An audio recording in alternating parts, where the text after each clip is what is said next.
Hello everyone and welcome to another video. So last Saturday, the 6th episode of Season 1, aka Series 14, aired, and here's my review of it. So what did I think of Rogue?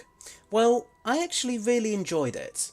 As much as I haven't had an issue with the show being more experimental this season, I thought having a more traditional episode made for a much needed breath of fresh air. It wasn't the type of episode that made me feel like I had to analyse every single second of it. It was just a fun little romp instead. I thought Kate Herron and Bryony Redman did a great job with writing this episode, and having an episode written by completely new writers helps to add to that breath of fresh air I just mentioned. I think this season has really suffered from not having more variety when it comes to writers. I mean, don't get me wrong, I think Russell T Davies is a great writer, and most of the episodes he's done this season have been pretty good, and I know it's more of a unavoidable consequence of needing to establish stuff within the first year, as well as the lengthy production schedule the show now has. But I really do hope that we get more new writers over the course of this new era. I know Russell has already confirmed there will be more for the next season, and I really want that to continue, so that we get more new ideas and new perspectives. I think Rogue is a prime example of this. Sure, it plays it fairly safe for a Doctor Who episode, but there's a vibrant energy to its script that really stands out from the other episodes we've had this season. I think the romance between the Doctor and Rogue was really well done. Ncuti Gatwa and Jonathan Groff had some great chemistry together, and I really liked the parallels between their two characters, and their dance scene together was really well choreographed and performed.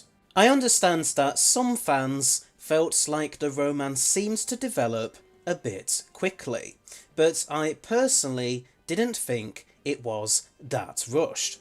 I think it's more just a symptom of episodes still being 45 minutes long, even though that's nowhere near enough time to tell each story in.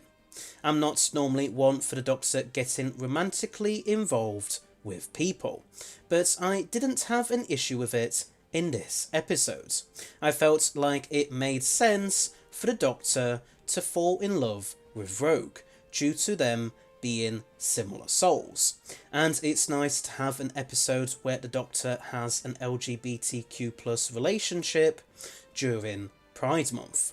The Children were decent enough villains, although you could tell that they weren't the primary focus of the episode, and their whole cosplaying as different characters for the sheer fun of it was a bit of a nothing burger as far as villain motivations go. Perhaps Herron and Redman really don't like cosplay or something. And how many times did Ruby need to say, "Oh, it's just like Bridgerton"? I mean, once was enough really. But when she kept saying it, it just got too self-referential and on the nose, and it lost its funniness after a while as well. I did enjoy seeing Richard E. Grant among the lineup of Doctors during that short sequence though. As someone who actually genuinely likes the Schalke Doctor, it felt great that he was at last canonised, or kind of at least. But in terms of how he could fit in, honestly, I'm not too sure. I think it was mostly meant as a cheeky little wink to us fans. I don't think it means Grant will be appearing in the show at some point as a hidden Doctor, although I'd love it if that were to happen.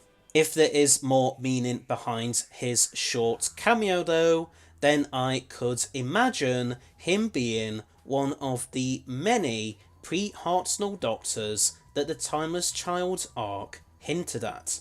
Or perhaps he's still supposed to come from an alternate universe or timeline. Maybe he's a result of the War Doctor bi-generating off screen due to some Time War related shenanigans. Or maybe he's a result of when the Great Intelligence tried to destroy the Doctor's personal timeline. Or maybe he's a hidden incarnation between the second and third Doctors. Or perhaps he's a future Doctor after all. And who's to say that it is supposed to be the Schalke Doctor? Richard E. Grant did also play one of the Curse of Fatal Death Doctors after all, so it could be an image of that Doctor instead. Or maybe it's an entirely new incarnation that Richard E. Grant is playing. But yeah, as you can probably tell, I have so many theories to explain how he could fit in. But it's probably best if we move on to something else now. Anyway, so I would have to give Rogue an 8.5 out of 10. I really enjoyed how much of a silly romp it was, and the romance between the Doctor and Rogue was beautifully done, I thought. But yeah, there wasn't much substance to the episodes beyond that, and the Cholder just felt like another monster based on a real life animal that Russell wanted to cross off the list.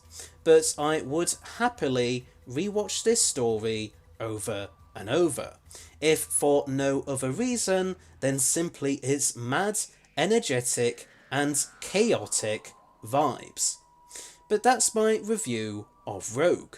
But what did you think? Did you enjoy this episode or not? And did you agree with my rating and thoughts? Please let me know in the comments section below. Anyway, so thanks for watching. I hope you liked it. Please don't forget to press that subscribe button below, as well as press the bell icon at the side of it, so that you'll stay notified of when all my new videos come out. This channel currently has 2,106 subscribers as of the time of writing and recording this video. But if we can get to 2,500 by the end of this year, then I will do a Q&A, where you can ask me whatever questions you want. Just keep them polite, please. Also, please rate and comment below your thoughts on all of this. And please feel free to donate to my Ko-fi page, link in the description, or send me a YouTube super thanks below, if you want to, of course. And I shall see you all in another video. So, until next time, bye bye!